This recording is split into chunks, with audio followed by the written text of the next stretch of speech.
Bem, gente, nos últimos vídeos eu mostrei para vocês como a gente usava o controle de fluxo e o laço de repetição. Aí o que a gente vai fazer agora é juntar esses dois conhecimentos e agregar um novo, tá certo? Veja bem, onde é que esse novo conhecimento se encaixa? O que a gente estava vendo até hoje dentro do controle de fluxo são os testes binários, né? Ou é ou não é. Por exemplo, aqui a gente lê uma idade, se ela for maior do que 50, executa alguma coisa, se não for, executa outra coisa. Então, as respostas possíveis são ou é ou não é. Isso joia?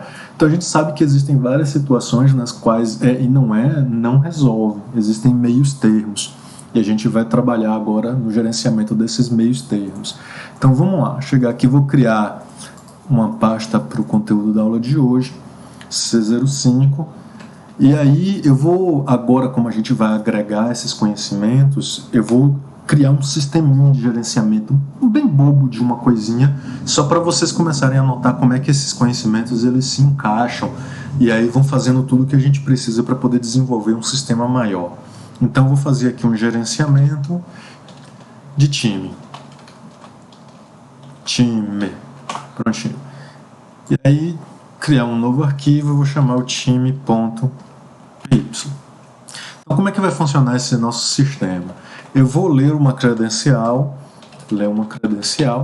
e classificar o jogador em uma das categorias. Essas categorias são a categoria profissional, a categoria amadora e a categoria reserva. Tá certo? Então, nessa galera aí, eu tenho, se você observar agora, não só uma situação que é ou não é. Então, por exemplo, se não existisse a reserva, a gente teria o seguinte: é profissional? Sim. Não é, é amadora. Então, binária, ou um ou outro. Agora não, agora a gente tem outra situação que é a categoria reserva. Então, é profissional? Não, mas ainda pode ser amador e reserva. Então, todas as vezes que você tiverem mais do que duas opções como possibilidades, a gente entra num controle de fluxo conhecido como controle de fluxo encadeado, tá certo? Que é um teste, caso o primeiro teste dê negativo. Tudo bem? Então veja só como é que vai ficar. Eu vou criar uma chavezinha aqui que eu vou chamar de categoria.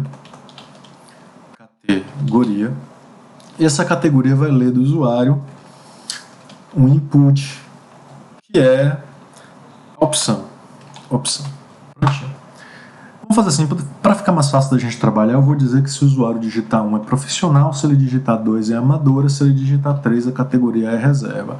Então essa entrada de dados aqui que está como texto, input sozinho, ela vai virar agora um inteiro, certo? Eu estou lendo um texto, transformando em inteiro e armazenando dentro de categoria. E aí eu vou fazer o seguinte: se a categoria for igual a 1, eu tenho print profissional. Tudo bem? Aí eu teria aqui embaixo, se categoria igual a 2, print amadora. E aqui, se categoria igual a 3, print reserva. Esqueci das aspas. Prontinho. Só que assim, isso aqui tem um problema que vai sobrecarregar o meu processador. Se a categoria for 1, ele tem que mostrar na tela profissional e acabar.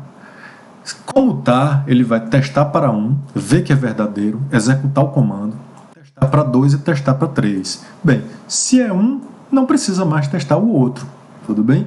Então é aí que a gente entra com a lógica do encadeamento. Eu só vou testar a segunda condição se a primeira for falsa. E a gente sabe que ele executa o else caso o if dê falso. Aí a gente poderia fazer assim, vincular o if no else. Certo? Só que vai ficando uma escadinha de processos, vai ficando uma coisa complicada. E uma das coisas que o Python exige, vocês podem ler sobre o Python, é que o código seja bonito. É bem isso daí. Então, olha só, eles criaram um negocinho chamado de elif. O elif faz um segundo teste caso o primeiro seja falso. Tudo certo? Então, se for 1, ele executa profissional e para, não testa o 2. A gente vai encaixar o 3 aqui nessa mesma situação, ó. Elif. Bem, eu poderia colocar a situação 3 dentro do else, pela seguinte maneira: se não for 1 nem 2, só pode ser o 3. Então o else resolve para mim.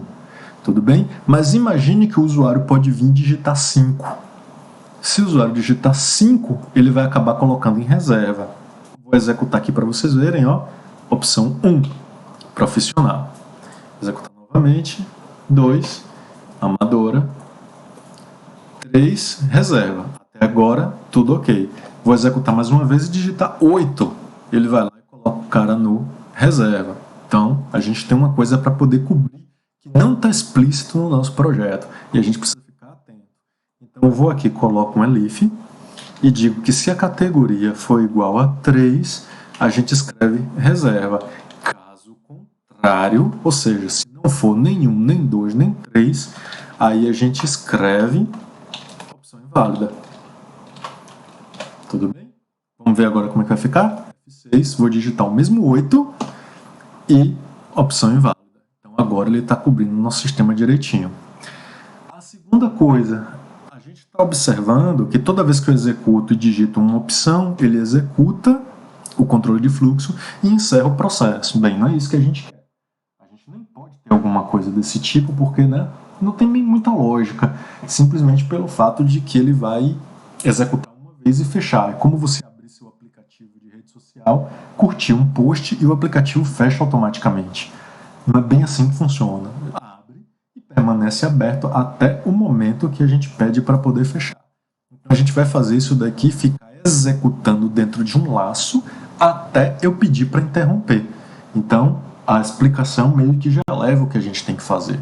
A gente tem que fazer um laço de repetição que execute o nosso sistema até eu pedir para poder ele interromper. E aí vai ficar da seguinte maneira: eu vou criar uma variável chamada pode executar, pode repetir, que começa com o valor booleano true, true com letra maiúscula, certo? E aí eu vou colocar um laço de repetição. Bem, um laço de repetição, por exemplo, x recebe 10. Enquanto x for maior do que 1, faça qualquer coisa. Tudo bem? Então o que é que vai acontecer? X é maior do que 1? Sim, é 10. Então faz qualquer coisa. Aí eu venho aqui embaixo, coloco x menos o seu próprio valor, menos 1. Tá certo? Então, x é maior do que 1? Sim, é 10. Faça qualquer coisa e abata 1. Agora x vale 9. 9 é maior do que 1? Sim. Ele executa qualquer coisa e abate 1, vira 8. E vai até chegar em 2. 2 é maior do que 1? Sim. Faça qualquer coisa e diminua 1. Vira 1. 1 é maior do que 1? Não. Ele não executa mais nada. Então, basicamente, o while pergunta para esse termo daqui se ele é verdadeiro.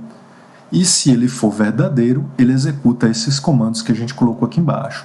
Então, se eu colocar um termo aqui já com valor verdadeiro, como, por exemplo, pode repetir, vou apagar esse x daqui e daqui, ele vai perguntar, você é verdadeiro?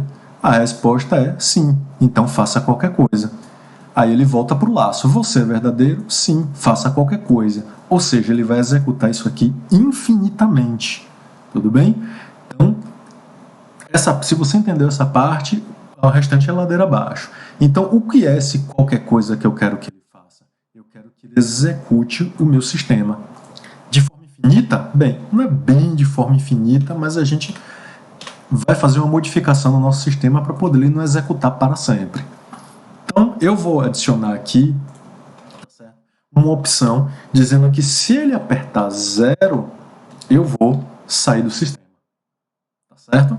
Então, como eu controlo a leitura para 1, 2 e 3, eu vou adicionar mais uma, lembrando que o else sempre vai ser a última opção. Então, vou adicionar mais um elif aqui. E se a categoria for 0, ele está me dizendo que ele quer sair do sistema. E aí eu vou fazer o quê? Print Programa finalizado.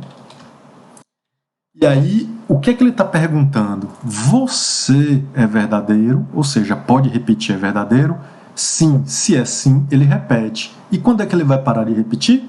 Quando a variável pode repetir for falso. Então, quando o usuário pressionar 0, pode repetir, vira falso. Tudo bem? Então, um testezinho de mesa bem de cabeça aqui. Ó. Pode repetir, recebe true. Você pode repetir. É verdadeiro? Sim. Então comece a executar isso aqui. Categoria recebe a entrada de dados, opção. O usuário digita 1. Ele testa. Categoria é 1? Sim. Escreva na tela profissional. Como esse teste for verdadeiro, ele volta. Você é verdadeiro? Sim. Então, categoria recebe a entrada de dados do usuário. O usuário digita 3. Categoria 1? Não. Ele vai para o Elif. Categoria 2? Não. Vai para o Elif. Categoria 3? Sim. Escreve reserva e volta para o laço de repetição que pergunta: você é verdadeiro? Sim. Leia uma opção do usuário. O usuário digita 0. Então, categoria 1? Não. Cai no Elif. É 2? Não. Cai no Elif. É 3? Não. Cai no Elif. 0. Programa finalizado com sucesso. Escreve na tela. E troca o valor da variável pode repetir para falso. Ele volta para o laço que pergunta: você é verdadeiro? Não, a gente acabou de trocar. E aí o programa encerra. Tudo bem? Então a gente agregou aqui agora o controle de fluxo ao controle de fluxo encadeado e ao laço de repetição. Vamos executar aqui para poder ver. Opção 1, profissional. 2, amadora. 3, reserva. 8, opção inválida. 0, sair, e agora o programa finaliza com sucesso. Tudo bem? Na próxima aula a gente vai dar uma evoluída no sistema, a gente vai escrever um menuzinho na tela para poder ficar bonito, tá certo? E limpar a tela a cada execução. Nota que fica tudo empilhado aqui as opções das execuções do sistema, e vai ficando difícil de ler à medida que a gente vai executando mais e mais vezes. Das próximas vezes, já no próximo videozinho, eu vou fazer para poder limpar essa tela e ficar só com execução. Construir um menu e evoluir um pouco o sistema de gerenciamento, tá certo? A partir desse sistema a gente vai fazer muitas outras coisas para poder o sistema ficar mais robusto e vocês começarem a entender como é que acontece a construção de um sistema de verdade, tá ok? Espero que vocês tenham entendido. Qualquer dúvida, por favor, postem lá no comentário, no fórum, que a gente tenta resolver o mais rápido possível, tá? Até mais, tchau!